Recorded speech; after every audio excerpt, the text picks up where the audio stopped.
ഏവർക്കും ഫീനിക്സ് മീഡിയയിലേക്ക് സ്വാഗതം. കൊല്ലം ജില്ലയിലെ ചടയമംഗലം ജടായു ടൂറിസം പദ്ധതി സഞ്ചാരികളെ ഏറ്റവും കൂടുതൽ ആകർഷിക്കുന്ന ഒന്ന് തന്നെയാണ്.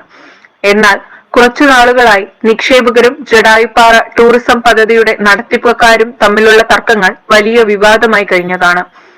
ആ വിവാദങ്ങളുടെ പശ്ചാത്തലത്തിൽ ആർബിട്രേഷൻ കോടതി ഒരു വിധി പ്രഖ്യാപിച്ചിരിക്കുന്നു. തികച്ചും ആശ്വാസകരമായ വിധി എന്ന് രണ്ടു കൂട്ടരും പറയുന്ന ഈ സമയത്തും ഗുരുചന്ദ്രിക അപ്പീലിനുള്ള ശ്രമങ്ങൾ നടത്തുന്നു എന്ന് അറിയിച്ചു ഗുരുചന്ദ്രിക മാനേജിംഗ് ഡയറക്ടർ അഞ്ചൽ രാജീവിന്റെ പ്രതികരണം കേൾക്കാം. News desk Phoenix media.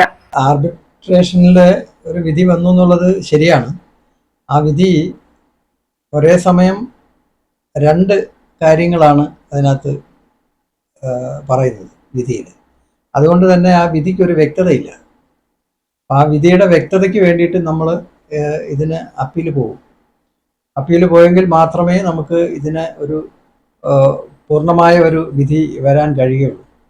യഥാർത്ഥത്തിൽ ഈ പ്രോജക്റ്റ് എന്ന് പറയുന്നത് നിക്ഷേപകരുടെ കാശ് കൊണ്ട് തന്നെയാണ് ഇത് ചെയ്തിരിക്കുന്നത്. യാതൊരു സംശയമില്ല. നമുക്ക് അതിനകത്ത് ഒരു അഭിപ്രായ വ്യത്യാസമുണ്ട്. പക്ഷേ ഈ നമ്മുടെ 2018 മുതൽ വെള്ളപ്പൊക്കം, 2 വർഷത്തെ വെള്ളപ്പൊക്കം, പിന്നെ കോവിഡ്, ഇതൊക്കെ വന്നിട്ട് സാമ്പത്തികമായിട്ട് വളരെ കളക്ഷൻ താഴെ പോയിട്ടും നമ്മളിത് എങ്ങനെയെങ്കിലുമൊക്കെ മാനേജ് ചെയ്ത് നമ്മൾ ലോകത്തിൻ്റെ മുന്നിൽ എത്തിച്ചു. അപ്പം അതിൻ്റെ ഇടയിലുണ്ടായ ആ ഒരു സാമ്പത്തിക നഷ്ടം നമുക്ക് മൊത്തത്തിലുണ്ടായിട്ടുണ്ട്.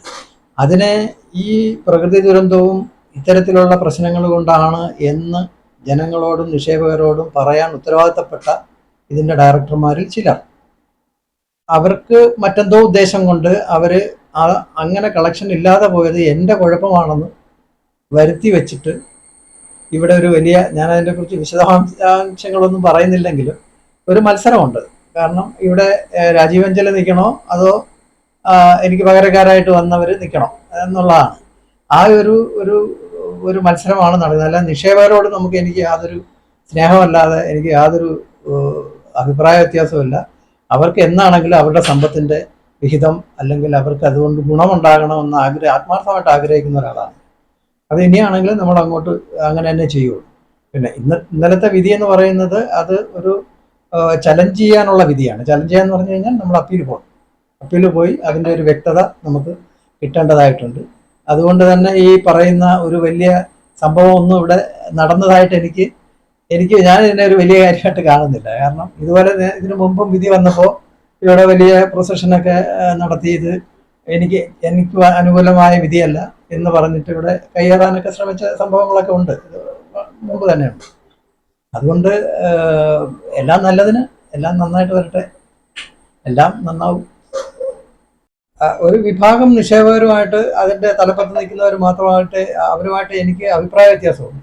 അത് പ്രധാന കാരണമെന്ന് പറയുന്നത് ഈ 2005 മുതൽ ഇവിടെ ഒന്നുമില്ലാതിരുന്ന സമയത്താണ് ഞാനിവിടെ ഈ പാറയിൽ ഇങ്ങനെ ഒരു ആശയം കൊണ്ടുവന്ന്, അന്ന് നമുക്ക് കേബിൾ കാറില്ല, അതുപോലെ ഈ സാധനങ്ങൾ കൊണ്ടുവരുന്ന വിഞ്ചില്ല, ഒരു സാധനം ഇല്ലായിരുന്ന സമയത്ത് നമ്മൾ വന്ന് ഇങ്ങനൊരു കാര്യം ഏതാണ്ട് 12 വർഷം, അതായത് ഒരു മനുഷ്യ ജീവിതത്തിൻ്റെ ഒരു വ്യാഴവട്ടക്കാലം ഞാനിവിടെ എൻ്റെ ഒരു സൃഷ്ടിയാണ്. എനിക്കൊരു തൃപ്തിയുള്ള കാര്യമായതുകൊണ്ടാണ് ഞാനിത് ചെയ്തത്. സിനിമ പോലും വിട്ടിട്ട് ഞാനിവിടെ നിന്നാണ്. അതിൻ്റെ റിസൾട്ടുണ്ട്. അതിൻ്റെ റിസൾട്ടാണ് ഇന്ന് ലോകം മുഴുവൻ ഇവിടെ വരുന്നത്. ഇപ്പം നമ്മളെ സംബന്ധിച്ചിടത്തോളം നിക്ഷേപകരില്ലായിരുന്നെങ്കിൽ ഈ ശില്പം ഉണ്ടാവുമായിരുന്നോ എന്നുള്ളൊരു ചോദ്യമായിട്ടാണ് മറുഭാഗം നിൽക്കുന്നത്. ഇല്ല എന്ന് ഞാൻ പറയുന്നില്ലല്ലോ. പക്ഷേ നിക്ഷേപകരുണ്ടെങ്കിലും എൻ്റെ ഒരു അധ്വാനവും എൻ്റെ ഒരു പിന്നെ കലയും അല്ലെ ഒരു ശില്പത്തിൻ്റെ ഒരു ഭംഗിയും കാണാനാണല്ലോ ലോകം മുഴുവൻ ആളുകളിലൂടെ എത്തുന്നതെന്നാണ് ഞാൻ മനസ്സിലാക്കുന്നത്. അപ്പം അതിന് കാശ് മാത്രം മതി. എന്നെ ഒന്ന് ഒഴിവാക്കാൻ അവർ ശ്രമിച്ചത് എന്തെന്ന് വെച്ച് കഴിഞ്ഞാൽ എനിക്കൊരു മാസശമ്പളം തന്ന് ഒരു സൈഡിലോട്ട് ഇരുന്നാൽ മതിയല്ലോ, അയാൾ ജോലിയൊക്കെ തീർത്തല്ലോ എന്നുള്ള അഭിപ്രായത്തോടായിരുന്നു എനിക്ക് അന്നും ഇന്നും എതിർപ്പ്. അതെൻ്റെ എതിർപ്പാണ്. കാരണം എൻ്റെ കുഞ്ഞാണ് ജടായു എന്ന് പറയുന്നത്, എൻ്റെ ഒരു കലാസൃഷ്ടിയാണ്. ഈ കലാസൃഷ്ടി കാണാൻ അതിനൊരു കുറവുണ്ടായിരുന്നെങ്കിലും ഒന്ന് ആലോചിച്ച് നോക്കും. ജടായു പക്ഷി, അതിൻ്റെ കണ്ണ് ശരിയായില്ല, അല്ലെ ചുണ്ട് ശരിയായില്ല, എൻ്റെ കാലൊത്തില്ല, അങ്ങനെ എന്തെങ്കിലും ഒരു കുറവ് അതിന് ഇന്ന് വരെ ഏതെങ്കിലും ഒരു ടൂറിസ്റ്റുകൾ വന്ന് അല്ലെങ്കിൽ ഒരാൾ വന്ന് പറഞ്ഞിട്ടുണ്ടോ? ഇല്ല. അപ്പം അത് കലയുടെ പൂർണ്ണതയാണ്. അപ്പൊ അതിന് അവർ വിലയിടുന്നില്ല. എനിക്കെതിരെ സംസാരിക്കുന്നവർക്ക് അവരുടെ കാശ് മാത്രമാണ് അവരുടെ വില. ഞാൻ എൻ്റെ അധ്വാനത്തിന്റെ വില ഞാൻ ഇട്ടാൽ, ഞാൻ അതിന്റെ കലയുടെ മൂല്യം ഇടാന്നുണ്ടെങ്കിൽ എത്ര കോടി എനിക്ക് വില മതിക്കാൻ പറ്റും? അങ്ങനെ ഒരു സന്ദർഭം ഉണ്ടാകുകയാണെങ്കിൽ ഇപ്പോഴതിന്റെ വിലയൊന്ന് നിങ്ങൾ ഇട്ടു നോക്കും. അപ്പൊ അത് കലയ്ക്കൊരു വിലയില്ലേ? അതോ അത് ഉണ്ടാക്കാനായിട്ട് വരുന്ന ആ കാശ് മുടക്കുന്നവർക്ക് മാത്രമാണോ അതിനുള്ള അവകാശം? അല്ല. അത് കാണാതെ വന്ന സമയത്താണ് തർക്കങ്ങളുടെ തുടക്കം. എന്നെ പരിഗണിച്ചില്ല, ഞാൻ എൻ്റെ കഴിവിനെ പരിഗണിച്ചില്ല, എൻ്റെ കലയെ പരിഗണിച്ചില്ല, ഞാൻ വെറും ഒരു എന്താ പറയുന്ന ഒരു കൂലിവേലക്കാരനെ പോലെ അവരുടെ കാശ് കൊണ്ട് ഇതൊക്കെ ചെയ്തു എന്ന് പറഞ്ഞെടുത്തുനിന്നാണ് തർക്കം തുടങ്ങിയത്. എല്ലാവരും പറഞ്ഞിട്ടില്ല കേട്ടോ, എല്ലാവരും പറഞ്ഞിട്ടില്ല. നിക്ഷേപകരിലെല്ലാം അങ്ങനെ അല്ല. എന്നോടൊപ്പം നിന്ന് ഇപ്പൊ എനിക്കെതിരെ നിന്ന് പ്രവർത്തിക്കുന്നവരുടെ അഭിപ്രായവും അവർ കുറെ ആൾക്കാരെ തെറ്റിദ്ധരിപ്പിച്ചുണ്ടാക്കിയ ഒരു വലിയ ഒരു ഒരു പിന്നെ എന്താ പറയുന്ന കിംവദന്തികളും ഒക്കെ പറഞ്ഞ് ഞാൻ മോഷ്ടിച്ചുകൊണ്ട് പോയെന്നും ഒക്കെ പറഞ്ഞുകൊണ്ടുള്ള പ്രചരണം നിങ്ങൾക്കൊക്കെ അറിയാവുന്ന കാര്യമാണ്. എവിടെ കൊണ്ടുപോകാനാണ് ഇതെവിടെ ഞാൻ ഇവിടുത്തെ ഈ പിന്നെ ജഡായു ശില്പത്തിന്റെ ഇവിടുന്ന് ഞാൻ എവിടെയും പോയിട്ടില്ല. എത്ര കാശ് മുടക്കിയിട്ടുണ്ട് അതെല്ലാം ഇവിടെ തന്നെ ഉണ്ട്. ഇത് ഇവിടെ തന്നെ ഇല്ലെന്നുണ്ടെങ്കിൽ ഇത് കാണാൻ ആൾ വരില്ല. ഈ സൗകര്യങ്ങൾ നല്ലതാണെന്ന് പറയണമെന്നുണ്ടെങ്കിൽ ഇവിടെ കാശ് മുടക്കിയിട്ടുണ്ട്, അത് ഇവിടെ തന്നെയാണ്, അല്ലാതെ ഞാൻ എവിടെയും കൊണ്ടുപോയിട്ടില്ല. പക്ഷെ എനിക്കെതിരെ ഒരുപാട് ആരോപണങ്ങൾ വരുന്നുണ്ട്. പക്ഷെ ഞാൻ എന്തുകൊണ്ട് പ്രതികരിക്കുന്നില്ല എന്ന് പറയുന്നത് ഇത് കാലം തെളിയിക്കട്ടെ. വേറെ നമുക്ക് അതിനകത്ത് വേറെ പ്രശ്നമൊന്നുമില്ല. ഇത് ഗവൺമെന്റ് തന്നെയാണ് ഏൽപ്പിച്ചിരിക്കുന്നത്.